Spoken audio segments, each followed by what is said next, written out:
Assalamualaikum warahmatullahi wabarakatuh and good afternoon. First of all, let us say thanksgiving. Let us pray to Allah subhanahu wa ta'ala because it has given health and safety grace so that we can continue the discussion and presentation this afternoon. Don't forget to also salawat and greetings. May we continue to the devoted to our Lord Rasulullah sallallahu alaihi wasallam as the true revolutionary. Introduce us from Group 6 will discuss about asas dan prinsip pembelajaran.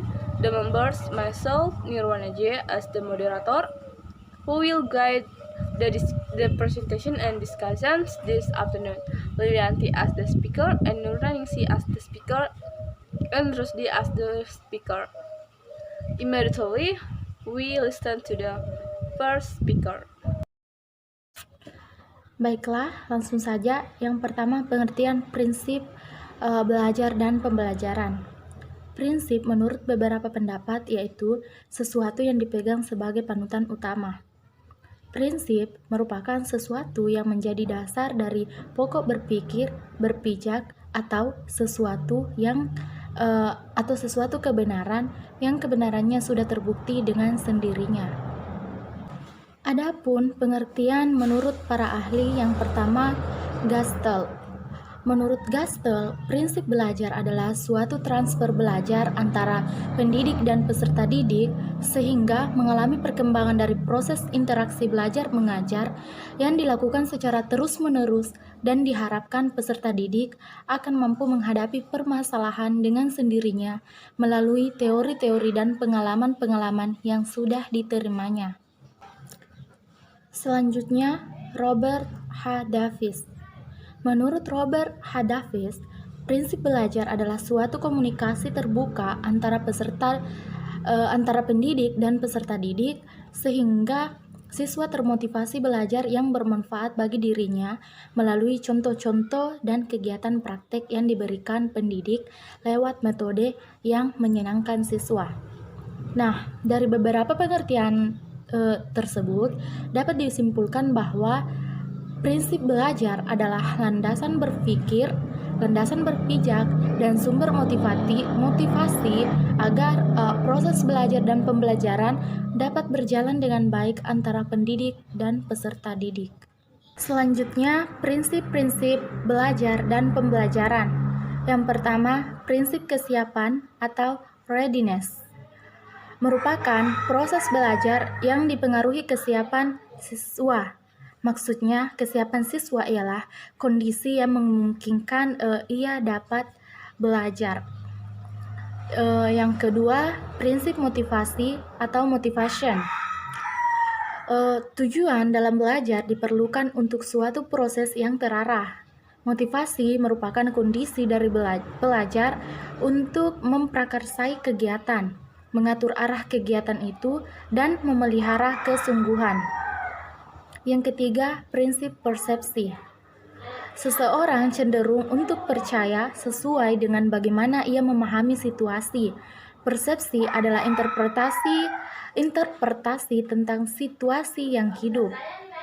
Setiap individu melihat dunia dengan caranya sendiri yang berbeda dari yang lain. Persepsi ini memengaruhi perilaku setiap individu. Keempat, prinsip tujuan. Tujuan harus tergambar jelas dalam pikiran dan diterima oleh pelajar pada saat proses terjadi.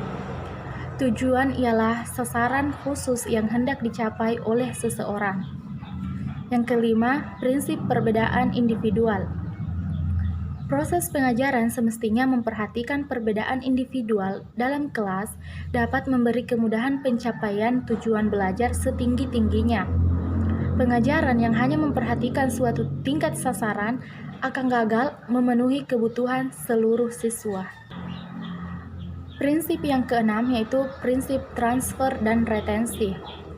Belajar dianggap bermanfaat bila seseorang dapat menyimpan dan menerapkan hasil belajar dalam situasi baru. Apapun yang dipelajari dalam suatu situasi, pada akhirnya akan digunakan dalam situasi yang lain. Proses tersebut dikenal sebagai proses transfer. Sementara kemampuan seseorang untuk menggunakan lagi hasil belajar disebut retensi. Ketujuh, prinsip belajar kognitif.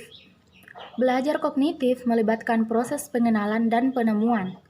Belajar kognitif mencakup asosiasi antar unsur, pembentukan konsep, penemuan masalah, dan keterampilan memecahkan masalah yang selanjutnya membentuk perilaku baru, berpikir, bernalar, menilai, dan berimajinasi. Kedelapan, prinsip belajar efektif. Proses belajar efektif, seseorang menemukan bagaimana ia menghubungkan dirinya dengan pengalaman baru. Belajar efektif mencangkup nilai emosi, dorongan, minat, dan sikap. Selanjutnya, prinsip belajar evaluasi. Jenis cakupan validitas evaluasi dapat mempengaruhi proses belajar saat ini, dan selanjutnya pelaksanaan latihan evaluasi memungkinkan bagi individu untuk menguji kemampuan dalam pencapaian tujuan. Evaluasi mencangkup kesadaran individu mengenai penampilan motivasi belajar dan kesiapan untuk belajar. Prinsip ke-10 yaitu prinsip belajar psikomotor. Proses belajar psikomotor individu menentukan bagaimana ia mampu mengendalikan aktivitas ragawinya. Belajar psikomotor mengandung aspek mental dan juga fisik. Selanjutnya, prinsip belajar evaluasi. Jenis cakupan validitas evaluasi dapat mempengaruhi proses belajar saat ini, dan selanjutnya pelaksanaan latihan evaluasi memungkinkan bagi individu untuk menguji kemampuan dalam pencapaian tujuan. Evaluasi mencangkup kesadaran individu mengenai penampilan motivasi belajar dan kesiapan untuk belajar. Prinsip ke-10 yaitu prinsip belajar psikomotor. Proses belajar psikomotor individu menentukan bagaimana ia mampu mengendalikan aktivitas ragawinya. Belajar psikomotor mengandung aspek mental dan juga fisik. Assalamualaikum warahmatullahi wabarakatuh. Perkenalkan, nama saya Nuna Ningsi dari kelompok 6. Saya akan melanjutkan penjelasan dari rekan saya, Saudari Lilianti. Materi selanjutnya adalah pengertian asas-asas dan pembelajaran. Menurut Kamus Besar Bahasa Indonesia, asas adalah hukum dasar suatu kebenaran yang menjadi pokok dasar. Sedangkan prinsip adalah suatu asas atau dasar yang dijadikan pokok berpikir, bertindak, dan sebagainya. Jadi, asas dan prinsip sebenarnya sama karena dijadikan sebagai pokok dasar baik bertindak maupun berpikir. Kemudian, pembelajaran adalah suatu usaha untuk membuat peserta didik belajar atau suatu kegiatan yang membelajarkan peserta didik. Artinya, pembelajaran merupakan suatu upaya untuk menciptakan kondisi agar terjadi kegiatan belajar. Dengan demikian, inti dari pembelajaran adalah segala upaya yang dilakukan oleh pendidik agar terjadi proses belajar pada peserta didik. Kemudian, macam-macam asas pembelajaran. Yang pertama, peragaan. Peragaan ialah suatu cara yang dilakukan oleh guru dengan maksud memberikan kejelasan secara realita terhadap pesan yang disampaikan sehingga dapat dimengerti dan dipahami oleh para siswa. Dengan peragaan, diharapkan proses pengajaran terhindar dari verbalisme, yaitu siswa hanya tahu kata-kata yang diucapkan oleh guru tetapi tidak mengerti maksudnya. Untuk itu, sangat penting peragaan pada proses pengajaran, terutama pada siswa tingkat dasar. Yang kedua, minat dan perhatian. Minat dan perhatian merupakan gejala jiwa yang selalu berkaitan. Seorang siswa yang berminat dalam belajar akan timbul perhatiannya terhadap pelajaran tersebut. Akan tetapi, terkadang perhatian siswa akan hilang jika tidak ada minat dalam pelajaran yang diajarkan. Oleh karena itu, diperlukan kecakapan seorang guru untuk membangkitkan minat dan perhatian peserta didik. Yang ketiga, motivasi. Motivasi berasal dari bahasa Latin yaitu movere yang berarti menggerakkan. Kemudian makna motivasi menjadi berkembang. Wolkowski menjelaskan, motivasi sebagai suatu kondisi yang menyebabkan atau menimbulkan perilaku tertentu dan memberi arah serta ketahanan pada tingkah laku tersebut. Sedangkan Imron menjelaskan bahwa motivasi berasal dari bahasa Inggris, yaitu motivation. Motivasi adalah dorongan bagi seseorang untuk kekuatan melakukan sesuatu dengan penuh semangat. Yang berasal dari diri sendiri disebut motivasi intrinsik. Kemudian dorongan dari luar disebut motivasi ekstrinsik. Kemudian yang keempat, apersepsi. Apersepsi berasal dari bahasa Inggris, yaitu apperception, yang berarti menafsirkan buah pikiran, menyatukan dan mengasimilasikan suatu pengamatan dengan pengalaman yang telah dimiliki, dan dengan demikian memahami dan menafsirkannya. Yang kelima, korelasi. Nah, korelasi adalah hubungan antara mata pelajaran yang satu dengan yang lainnya yang berfungsi untuk menguatkan pengetahuan yang dimiliki oleh siswa, serta dapat menimbulkan minat dan perhatian siswa. Hendaknya guru juga menghubungkan pelajaran dengan realitas sehari-hari. Yang keenam atau yang terakhir yaitu kooperatif. Nah, model pembelajaran kooperatif adalah konsep yang lebih luas, meliputi semua jenis kerja kelompok, termasuk bentuk-bentuk yang dipimpin oleh guru atau diarahkan oleh guru. Kooperatif menggambarkan makna yang lebih luas, yaitu menggambarkan secara keseluruhan proses sosial dalam belajar dan mencakup pula pengertian kolaborasi. Bagian E. Penerapan asas prinsip belajar dan pembelajaran.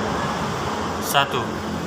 Pembelajaran untuk belajar isyarat merujuk pada proses yang dimulai dengan mengenal adanya isyarat, tanda atau petunjuk yang mengimplikasikan pada proses perubahan perilaku. 2. Pembelajaran untuk stimulasi merujuk pada proses perubahan perilaku yang dihasilkan oleh terciptanya relasi antara stimulasi atau rangsangan dan respon atau jawaban atas stimulasi. 3. Pembelajaran untuk belajar rangkaian merujuk pada proses belajar yang tercipta dari adanya berbagai proses stimulasi. 4. Pembelajaran untuk belajar verbal merujuk pada proses memahami perbuatan, konsep, prinsip, benda, situasi. Melalui proses penyerupaan hal itu dengan sesuatu benda. 5. Pembelajaran untuk belajar diskriminasi merujuk pada sesuatu hal dengan cara melihat perbedaan karakteristik yang dimiliki oleh objek pelajaran. 6.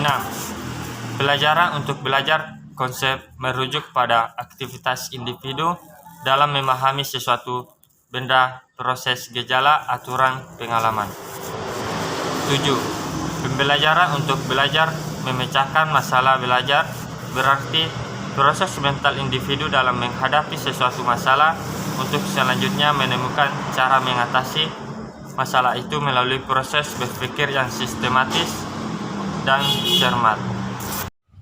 That was the presentations from Group 6, which discussed about asas dan prinsip pembelajaran. So then we move on the WhatsApp group to conduct questions and answer sessions. Thank you for your attention. Wassalamualaikum warahmatullahi wabarakatuh.